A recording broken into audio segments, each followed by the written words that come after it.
저는 30살의 여자입니다. 하소연할 곳이 없어서 이곳까지 오게 되었네요. 제 이야기를 좀 들어주시고 조언도 부탁드릴게요. 4년 전에 저는 결혼을 했습니다. 26살이었죠. 신랑은 저보다 1살 많은데 오빠라고 칭할게요. 저희는 약 3년가량 연애를 한 상태였죠. 오빠에겐 누나가 1명 있는데 연애할 땐 저에게 정말 잘해줬습니다. 아무튼 오빠가 결혼하자고 쪼르더라고요. 뭐 결혼 정년기가 따로 있겠냐마는 저는 좀 이르다고 생각을 했습니다.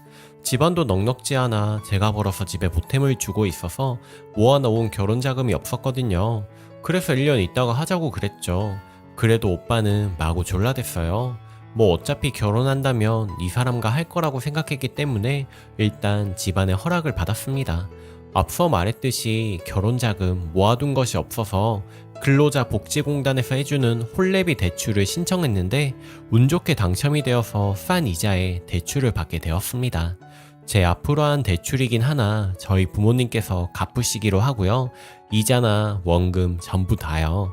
문제는 결혼 준비 때부터 일어났습니다. 갑자기 오빠 누나, 그러니까 시누이죠. 참고로 시누이는 1년 전에 결혼을 했습니다. 아무튼 시누이에게 전화가 오는 거예요. 받았더니 앙칼진 목소리로 너 신혼여행 갈 때 쓸 달러 바꿔놨냐? 라는 거였습니다. 그래서 순간적으로 생각하기에 내가 오빠 거도 바꿔놔야 하는 건가 싶었죠. 아니요, 아직. 그때가 결혼식 일주일 앞이었거든요. 그런 것도 빨리빨리 안 바꿔놓고 뭐 하는 거냐? 회사까지 간뒀다면서 놀면서 그런 것도 빨리 안 하고 라면서 화를 내는 거였어요. 그래서 일단 알겠다고 하고 오늘이든 내일이든 바꿔놓겠다 그러고 끊었죠. 그리고 오빠한테 전화를 해서 오빠 달러까지 바꿔야 하느냐고 물어보니 오빠는 그날 바꿔놨다고 그러더라고요. 그렇죠. 제 거 바꾸라고 전화까지 한 거예요. 아주 앙칼지게 화난 말투로 한마디로 생트집이었습니다.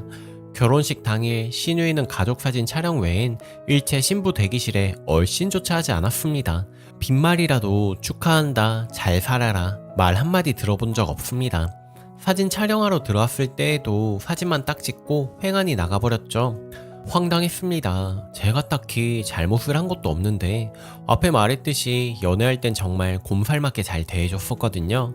착했던 남자친구 누나가 결혼 얘기가 떨어지자마자 악덕 시누이로 둔갑을 해버린 겁니다. 결혼식 날 저희 부모님, 언니들에게도 인사조차 하지 않았다고 합니다. 오빠가 소개했는데도 말이죠. 그렇게 식이 끝나고 신혼여행에서 돌아오면서 면세점에서 식구들 선물을 샀습니다. 부모님들은 화장품을 샀고 저희 친언니들, 형부들은 선물을 건너뛰고 시누이에겐 립스틱도 하나 샀죠. 그래도 식구가 될 건데 잘 보이고 싶은 마음에 좀 비싼 걸로 샀습니다. 신혼여행 돌아오면 원래 처가부터 가서 하룻밤을 잡니다. 우리 엄마가 상다리 휘어지도록 큰 상을 봐놨었고 우리 집 식구들 둘러앉아 저녁을 먹으며 이야기하고 있을 때 시누이에게서 전화가 걸려왔습니다. 도착했느냐고. 물론 도착해서 시부모님께 전화를 드렸습니다.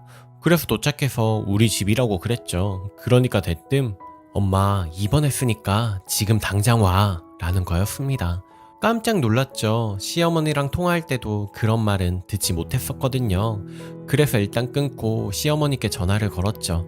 입원하셨냐니까 약간의 접촉사고가 있었는데 전혀 다치진 않았는데 보험금도 있고 그래서 입원을 하셨다는 거예요. 그래서 우리가 지금 가겠다고 그러니 시어머니가 급구 말리시더라고요. 손가락 하나도 다치지 않았으니 올 거 없다고, 내일 와도 된다고 하도 말리셔서 알겠다, 내일 일찍 가겠다 하고 전화를 끊었죠. 그때부터 시누이에게 전화가 걸려왔습니다. 너네 정신이 나갔어? 엄마가 입원했다는데 거기서 그렇게 퍼대고 있고 싶냐? 그러다 오빠가 나가서 전화를 받고 와선 내일 가도 된다고 그러더라고요. 다음날 큰언니랑 큰형부랑 함께 시댁으로 갔습니다. 이바지 음식을 들고. 그땐 시어머니가 병원에서 오시고 있어서 시누이만 혼자 있더라고요. 강하지 않고서 진짜 턱짓으로만 인사를 하더라고요. 저희 큰언니랑 큰형부에게 우리 언니랑 형부가 잘 좀 봐달라고 웃으면서 얘기를 하니까 제가 뭐 잘 봐주고 말고 할 게 있습니까? 지가 잘하면 잘 보이는 거죠. 라고 싸가지 없는 대사를 날리더라고요. 그렇게 언니랑 형부가 돌아가고 시어머니 시아버지가 오셨습니다. 선물을 드렸죠. 어머니랑 아버지가 무척 좋아하시면서 어휴, 너희 맛있는 거나 사 먹지 왜 이런 걸 사왔냐 하시더라고요. 그때 시누이 침대에 걸터 앉아 다리 꼬면서 하는 말이 너희 아빠한테도 저거 사줬냐? 속에서 부글부글 올라왔습니다. 저런 무식한 언사가 어디 있습니까? 그래도 꾹 참고 네라고 대답을 했죠. 그리고 시누이 선물도 건넸죠. 시누이 립스틱을 까보지도 않고 탁 바닥으로 내리쳤습니다. 너희 매형이 부조했는데 내 걸 왜 사왔어? 너희 매형 것은 없냐? 솔직히 아닌 말로 부조를 우리에게 했습니까? 시누이 부모님께 한 거지. 너희 매형이 100만 원이나 부조했는데 어떻게 아무것도 안 사오냐? 우리 언니들, 형부들 선물도 아무것도 안 샀습니다. 그래도 일단 죄송하다고 그랬죠. 시누이가 오빠한테 말하더군요. 니 잘 들어라. 내 앞에서 땡땡이 감싸고 돌면 내가 절대로 안 이뻐할 테니까 수 틀리는 짓만 해봐라. 내가 쟤한테 어찌하는지 라는 폭언을 하더라고요. 정말 그런 말 들어야 할 행동 절대로 한 적 없습니다. 억울했습니다. 그리고 원래 시댁에 첫날 들어온 날엔 며느리는 아무것도 하지 않는다고 하더라고요. 그래서 어머니가 숟가락도 하나 못 놓게 하셨습니다. 식사를 다 마치고 내가 그릇을 치우려고 해도 어머니랑 아버지가 못하게 하셨어요. 근데 시누이가 자기네 남편과 나가면서 나한테 네가 딱 다 치워라. 엄마 시키기만 해봐라. 휴, 시간이 지났다면 지났는데 저는 지금도 그 표정 말투 하나까지도 잊히질 않네요. 그리고 며칠 뒤 신혼여행을 다녀왔다고 오빠 친구들이 한잔하자 그래서 외출을 하는 길에 어머니 입원한 병원에 들렸습니다. 보험금 해결이 안 돼서 병원에 계셨거든요. 시누이가 와 있더라고요. 너희들 어디 가는데? 그래서 제가 오빠 친구들 모임이 있어서 잠깐 나가요 라고 하니까 이것들이 신났네? 그러면서 제게 신문을 내밀더라고요. 보니까 몇 군데 동그라미 쳐져 있는 벼룩 신문이었습니다. 네가 알아보기 힘들까봐 내가 네 일자리 좀 몇 군데 찍어놨다. 전화해봐라. 넉넉지 않은 형편이라 놀 생각은 없었습니다. 다니던 직장은 결혼 전에 이런저런 사정에 관두었고 좀 정리가 되고 안정이 되면 새 직장을 구하려고 하고 있었어요. 몇 군데 알아보기도 했었고요. 그래도 시누이가 벼룩신문을 지어주면서 저러는 건 아니잖아요. 내가 무슨 공짜로 얹혀 살려고 결혼한 것도 아닌데. 또 한 번은 시누이 신랑이 조선소에서 일하는데 야근이 들어 있거든요. 밤 11시 30분경에 우리 집에 온 거예요. 그때 전 시부모님과 함께 살고 있었습니다. 시부모님들도 형편이 안 돼서 집 구해주실 돈이 없으시다 하셔서 그런 상황이었고요. 아무튼 밤 11시 30분에 삼겹살을 구워서 시누이 남편 밥상을 차려 올렸습니다. 뭐 그것까진 좋습니다. 그렇게 딱 밥만 먹고 12시경 집을 나서더라고요. 전 그래도 웃으면서 언니 안녕히 가세요. 조심히 가세요. 인사를 하고 있는데 돌아보면서 짝째려보면서 하는 말이 설거지 다 해놓고 자라. 그러고 인사도 없이 휙 가더라고요. 설거지까지 간섭할 문제는 아니잖아요. 너무 어이가 없더라고요. 한 번은 시누이랑 드디어 한판 붙었던 적이 있습니다. 뭐 몸싸움까진 아니고요. 결혼한 지 한 달쯤 됐을 때 일요일이었습니다. 아버님은 어디 가시고 어머님은 친구분 댁에 가신다기에 오빠랑 저는 친정에 갔습니다. 집에 돌아와 보니 시간이 밤 11시경이었는데 어머님께서 식사를 하고 계시더라고요. 그래서 왜 이제야 식사를 하시냐니까 친구분 댁에 가니 친구분이 안 계셔서 집에 오셨다가 밥맛이 없어서 식사를 안 하셨다가 이제 드신다더라고요. 그럼 전화를 하시지 일찍 왔을 테라고 말씀드리고 치우고 씻고 잤습니다. 다음날 새벽 오빠 전화가 막 울려대더라고요. 오빠가 일어나 전화를 받았는데 목소리가 어찌나 큰지 전화기 밖으로 다 새어나오더라고요. 시누이였습니다. 땡땡이 바꿔. 제가 전화를 받았습니다. 소리를 고래고래 지르고 난리가 났습니다. 이유가 어제 어머니 식사 혼자 하시겠다는 거였습니다. 친정집에서 늦게 왔다는 이유였고요. 시누이 집이 그때 가까운 곳이었거든요. 쫓아왔더라고요. 새벽 대바람부터. 시누이 달려오기 전에 어머니한테 하소연했더니 어머니가 제 손을 잡으면서 집에 오면 내가 뭐라고 해서 돌려보낼게 하시더라고요. 근데 막상 시누이가 달려오니 어머니는 가방 들고 병원 가신다면서 난 모르겠다. 둘이 얘기해라 이러시고 가시더라고요. 역시 시어머니도 시누이와 한편이구나 생각이 들더라고요. 들고 온 조그마한 가방으로 거의 내 얼굴을 내려칠 듯이 삿대질을 하며 바락바락 소리를 지르길래 저도 더 이상은 못 참아서 마구 얘기를 했었죠. 있었던 일들, 나한테 왜 그러냐고, 내가 뭘 잘못한 게 있느냐고. 잘못한 게 있는 게 아니고 그냥 제가 싫다더라고요. 그렇게 서로 소리를 지르고 오빠도 화내다가 소리치다가 한바탕 난리가 났죠. 그때 월요일인데 오빠는 회사도 못 갔고요. 그러다 시누이가 나가면서 오빠한테 하는 말, 너희 둘이 잘못돼도 나 원망하지 마라, 그러고 나가더라고요. 잘못되란 말인 것인지 뭔지 아무튼 결국 시누이 때문에 오빠랑도 매일 싸우니까 사이도 안 좋아졌고 극단적으로 이혼까지 오게 되었습니다. 이혼할 당시에도 오빠가 혼인 취소라는 게 있니 어쩌니 하길래 인터넷 검색을 하다가 까무러칠 뻔했죠. 시누이가 인터넷에 어떤 변호사에게 질문해 놓은 글을 봤죠. 대출을 받아서 지네 식구들이 다 써놓고 그걸 빌미삼아 혼인신고를 하겠다는 식으로 대출을 받았다고 해서 오빠나 제 봉급에서 단 1원도 그 대출금에 원금이나 이자를 낸 적은 없었습니다. 저희 엄마랑 아빠가 다 갖고 계셨죠. 근데 그걸 트집 잡아 소송을 걸면 혼인 취소가 가능하냐 어찌하냐 문의해 놓았더라고요. 정말 지독하다 싶었습니다. 그렇게 이혼을 하게 되었는데 문제는 그 뒤에도 일어났습니다. 지금 다 수잔이 아주 길어져서 안 될 것 같네요. 뒷얘기는 다음에 또 쓰겠습니다. 후기. 쓰면서도 아주 생생하게 기억나니까 억울하고 화나고 그러네요. 답글로 같이 역정내주시고 위로해주신 분들 감사드립니다. 솔직히 고작 시누이 때문에 이혼까진 안 하려고 했습니다. 어떤 님이 리플을 달아주셨듯이 그 당시 우리 오빠 태도는 정말 마음에 안 들었습니다. 중간에서 이도저도 맥을 못 끊고 끌려다니더라고요.